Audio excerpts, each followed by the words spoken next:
සුබ දවසක් යාළුවනේ. අද මම ආවේ ඕගොල්ලන්ට ශිෂ්‍යත්ව විභාගයට වැදගත් වෙන තවත් ගණනක් අරගෙන. ඒ තමයි ත්‍රිකෝණ ගණන සෙවීම. අපි ත්‍රිකෝණ ගණන කොහොමද හොයන්නේ කියලා බලමු. මෙන්න තියෙනවා ත්‍රිකෝණය.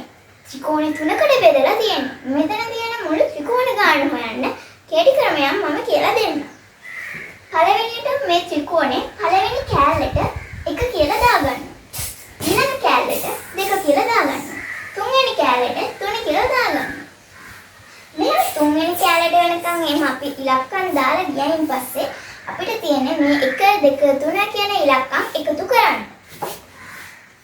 අපි එකතු කරමු.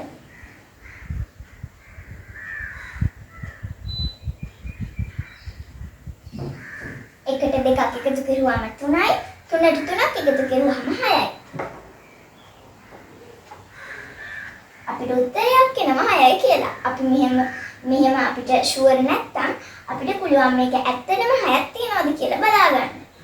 මෙතන 1යි, මෙතන 2යි, මෙතන 3යි, ඊට පස්සේ මෙතන 4යි, මෙතන 5යි, ඔක්කොම 6යි.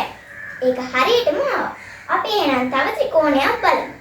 ඒකේ හැබැයි මේකට වඩා එකක් වැඩි. අපි ඒකත් හදලා බලමු. 1 2 3 4. හතර වෙනකන් ලියාගෙන අපි ඒ හතරම එකතු කරමු.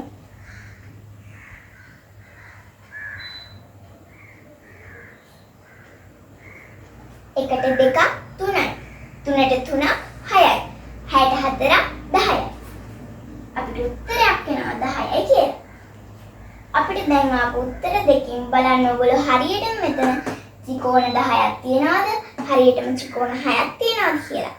මේ වගේ ඕගොල්ලන්ටත් පුළුවන් තව ත්‍රිකෝණ ගණන් හදලා ලස්සනට මේ වගේ හදලා ඕගොල්ලන්ට පුළුවන් ත්‍රිකෝණ ගණන් ඉගෙන ගන්න.